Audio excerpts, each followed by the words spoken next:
Oh, a stylus, right? We're going to use a stylus. No. No.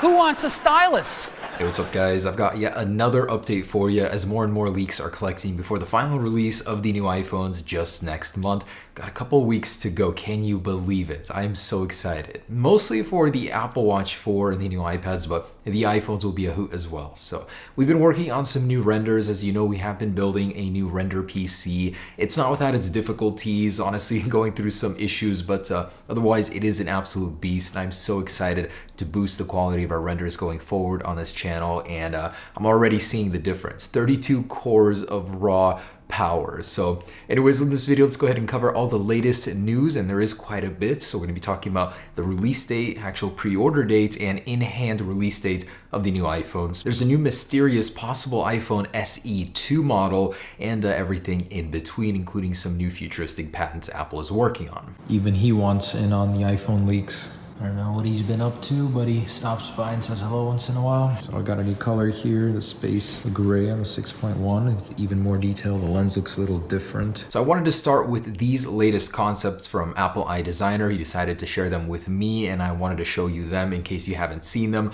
This guy does some really great work, and it's actually one of the best concept designers I've seen around. So his latest stuff envisions the packaging and the new colors of the more premium 10 lineup, and it looks so dang good. I mean, that's an Apple quality ad right there, and I only hope to get on his level one day. We did make a moving shot of this. I don't think it really compares, but that is beautiful. So these are the new colors. I highly doubt that that's what they're going to be called, the iPhone XS Plus. It's a lot there. It's quite the mouthful, but otherwise it looks really good. Go give him a follow and check out his latest stuff down below. And once again, he's back at it. Developer Rambo from Twitter has been digging through Apple's code, this time through Xcode Beta 8, and within it he's found reference to a new Apple product, a new iPhone that we haven't seen anywhere else. It was actually titled the iPhone XX, and hey, there's a thought for the potential new name of the new iPhone. We've been thinking it might be called just the iPhone, 2018 iPhone, iPhone XS, iPhone 11, but what if it's just called the iPhone XX? And what are they going to do the year after that, I wonder? Just kidding. This is likely just an internal testing naming structure here, and I'm digging deeper. He actually found some details about the specs of this phone, and he said that it might be a replacement to the iPhone SE, the iPhone SE 2 supposedly. So it would share the internals with the iPhone 7, he said. It would have the Apple A10 processor, same amount of RAM, and where things get interesting is that it would have the same resolution as well. So that means that the display would either be getting more dense, and by the way, he did mention that it would be a P3 color gamut display, so it would be getting an upgrade in terms of the color, but also the resolution. So it could potentially be an iPhone SE 2, as we haven't seen reference to this before, and who knows? I mean, Apple might need a very cheap replacement for the iPhone 6S, which they're not going to be selling in stores anymore. So this mysterious T500 device could be a replacement for the iPhone SE, but developer Steve Troughton-Smith says that there is no way that this actually shares the exact same specs with the iPhone 7, same form factor, same screen size and resolution. So it is a new device, but it might just be a cheaper to manufacture iPhone 7 that will be replacing the existing 7. There might be some differentiations in features, possibly. Maybe Apple will be removing it to make it even cheaper, but this is no iPhone SE form factor. It's actually the same 4.7 inch of the iPhone 7 is what he's saying. So once again, our hopes get picked up and then dashed against the rocks for those of you waiting for an iPhone SE successor one day, a smaller form factor, possibly even a larger display, but that's definitely not what this is. Now, when it comes to the timeline of this upcoming iPhone, we know everything there is. So supposedly everything's been confirmed, the actual announcement date, the pre-order date, and then the street date. Now the actual unveiling date, it's been guessed by many news sites, MacRumors, CNET, and they all predict that it falls into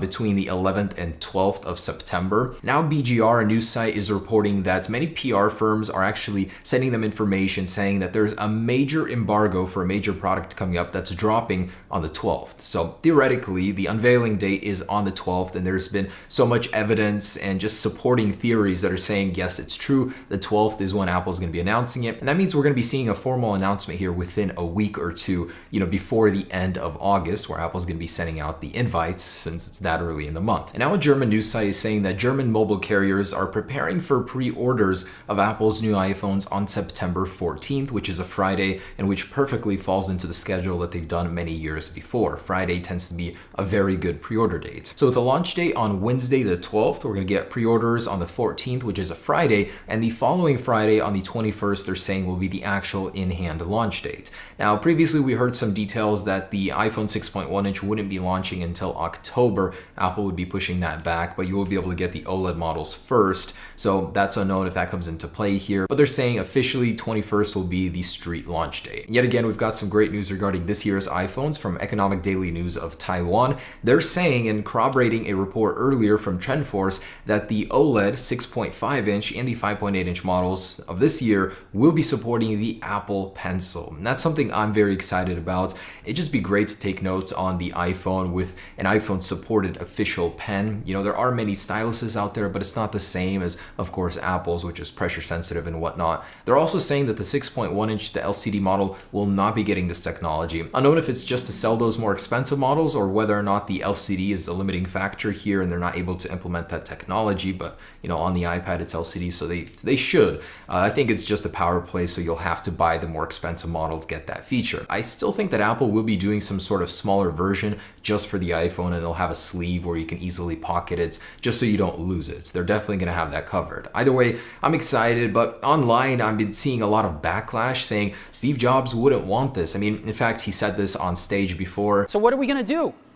Oh, a stylus, right? We're going to use a stylus. No. No.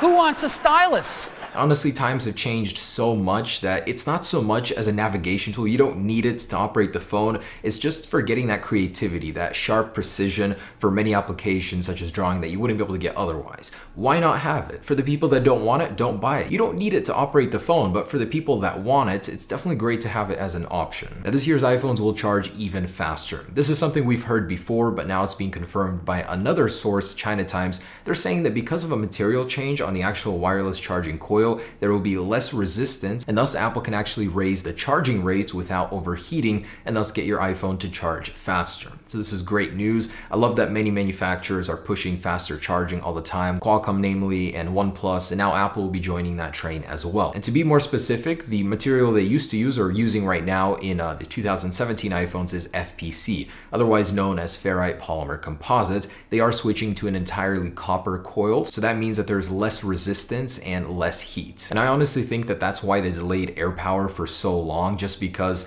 they're trying to get it to work with both the 2018 iPhones with a higher rate of charging speed and possibly even future-proofing it so that it can charge new iPhones later down the road even faster without needing a refresh. And the Apple Watch Series 4 is coming, as if we didn't know, but now it's been confirmed by Consomac a month early. These are filings with the Eurasian Economic Database that are showing 3 new models of the Apple Watch Series 4. There are 6 filings, and that's for the 2 sizes between them. And it's kind of interesting because there were 8 models last year, and this means there's going to be a radical change in the lineup. Apple might be dropping the ceramic editions, which I really don't want them to. I love this edition, but it is expensive and not a lot of people buy it, I guess, so it's not worth them doing it. It's also very possible that they could be combining all the models into just one, so all of them could support cellular networks. Apple would be simplifying the lineup so you wouldn't have to choose between them. And even further confirmation that these new watches are coming on Apple's website, either removed or sold out entirely. There have been 14 watch bands that you cannot get anymore, and this usually tends to happen right before the release. Now, what gets me worried is that this might suggest that the new watches, because they will be redesigned, first time ever since the release, that they might not work with old bands. I hope that's not the case, as they're very versatile, but if it means having a larger display, new form factor, I'm fine with it. Bands are fairly cheap unless you got some very expensive materialed ones. And in my last video, we talked about how Apple is still working towards a Touch ID embedded in the display for whatever future product. Now that patent has been updated, and it actually references an iPhone directly. This updated sensor that uses multiple cameras to get a 3D image of a fingerprint will be placed below an iPhone screen and used to unlock the iPhone into iOS. It directly references to that. So that seems like Apple could possibly still be working towards a future with Touch ID, as long as it's a better replacement than Face ID. What Apple is looking at is security, speed, and really fingerprint sensors do trump Face ID right now. now in all tests that I've done. So just from a speed aspect, that could be a big motivator as to why Apple is moving towards Touch ID beneath the display. And a very interesting piece of the puzzle just surfaced in regards to the whole port situation with Apple and the future of them. Apple might be forced to go to USB-C in order to sell their phones in Europe or include an adapter or whatever, or they might just go straight to a no ports future, which was discussed. Now there's a new patent that's just been updated also, and it's a magnetic adapter, very similar to a smart connector on the iPad. So it wouldn't be so much of a port as it would just be a magnetic latch on onto the iPhone, and it would still transfer data the same way. It would just be a little bit more sophisticated than a lightning port. The patent actually details how it could be way better in regards to power transfer. It could transfer data faster. It would be more versatile. You can use it with many accessories, just like the smart connector on the iPad, which frankly, not many third-party manufacturers take very good advantage of right now, but that definitely could be grown if it's on an iPhone and there's no lightning connector. And 5G networks are coming. DigiTimes has published a report in regards to that. Apple's been lagging in terms of their modems, a little bit behind the competition.